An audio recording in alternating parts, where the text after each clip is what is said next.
بسم اللہ الرحمن الرحیم۔ السلام علیکم ورحمۃ اللہ وبرکاتہ۔ نحمدہ ونصلی علی رسولہ الکریم، اما بعد۔ میت پر آنسو بہانا جائز ہے، مگر میت پر نوحہ اور ماتم نہیں کرنا چاہیے۔ زمانہ جاہلیت میں یہ دستور تھا کہ جب کوئی بڑا آدمی مر جاتا تھا تو وہ وصیت کر کے جاتا کہ 6 مہینے تک یا سال یا 2 برس تک مجھے رویا جائے۔ اب ظاہر بات ہے کہ اتنے دنوں تک آنکھوں میں کوئی آنسو لے کر بیٹھ جائے تو یہ ہو نہیں سکتا، اور اگر نہ روئے تو لوگ کہیں گے بھائی کوئی بڑا آدمی نہیں تھا، معمولی تھا، مر گیا، لہٰذا 6 مہینے روو تاکہ معلوم ہو کہ بڑا آدمی گزرا ہے۔ مگر ابھی 6 مہینے تک روئے کون؟ تو رونے والیاں کرائے پر لی جاتی تھیں کہ وہ 6 مہینے تک بیٹھ کر روئیں، اور وہ عورتیں ہی رکھی جاتی تھیں، اس لیے کہ آنسو بہانا انہیں آسانی سے آتا ہے۔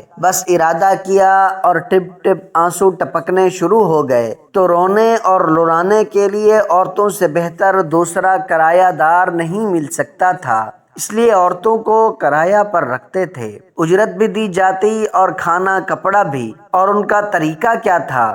گھر میں بیٹھی ہوئی ہیں، کھا پی رہی ہیں، انہوں نے دیکھا کہ کوئی تعزیت کے لیے آیا، بس وہ فوراً گھیرا بنا کر بیٹھ گئیں اور انہوں نے راں راں کر کے رونا شروع کر دیا کہ واہ قضا، واہ جبلا، واہ شمسا، تو پہاڑ تھا، تو آفتاب تھا، چاند تھا، وغیرہ۔ حضرت سعد بن عبادہ رضی اللہ تعالی عنہ مریض ہوئے تو رسول کریم صلی اللہ علیہ وسلم عبد الرحمن بن عوف، سعد بن ابی وقاص اور عبداللہ بن مسعود رضوان اللہ تعالی عنہم اجمعین کو ساتھ لیے ہوئے ان کی عیادت کے لیے آئے۔ آپ صلی اللہ علیہ وسلم جب اندر تشریف لائے تو ان کو غاشیہ میں یعنی بڑی سخت حالت میں پایا، یا آپ صلی اللہ علیہ وسلم نے ان کو اس حالت میں دیکھا کہ ان کے گرد آدمیوں کی بھیڑ لگی ہوئی تھی، تو آپ صلی اللہ علیہ وسلم نے فرمایا ختم ہو چکے؟ بطور مایوسی یا حاضرین سے استفسار کے طور پر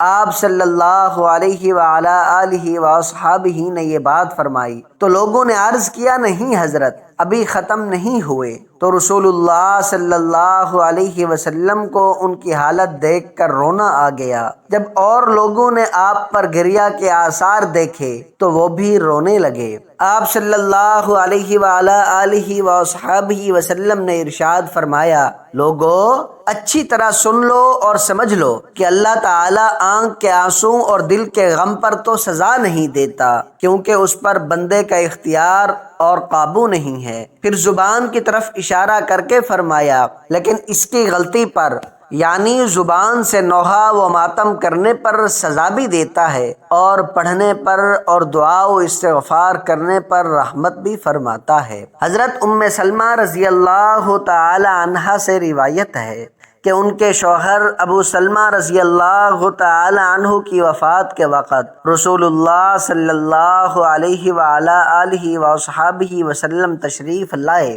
ان کی آنکھیں کھلی رہ گئی تھیں۔ آپ صلی اللہ علیہ وسلم نے ان کو بند کیا اور فرمایا، جب روح جسم سے نکالی جاتی ہے تو بینائی بھی اس کے ساتھ چلی جاتی ہے، اس لیے موت کے بعد آنکھوں کو بند کر دینا چاہیے۔ آپ صلی اللہ علیہ وسلم کی یہ بات سن کر ان کے گھر کے لوگ چلا چلا کر رونے لگے، اور اس رنج و صدمہ کی حالت میں ان کی زبانوں سے ایسی باتیں نکلنے لگیں جو خود ان لوگوں کے حق میں بد دعا تھیں۔ تو آپ صلی اللہ علیہ وسلم نے فرمایا، لوگو اپنے حق میں خیر اور بھلائی کی دعا کرو، اس لیے کہ تم جو کچھ کہہ رہے ہو ملائکہ اس پر آمین کہتے ہیں۔ پھر آپ نے خود اس طرح دعا فرمائی، اے اللہ ابو سلمہ رضی اللہ تعالی عنہ کی مغفرت فرما، اور اپنے ہدایت یاب بندوں میں ان کا درجہ بلند فرما، اور اس کے بجائے تو ہی سرپرستی اور نگرانی فرما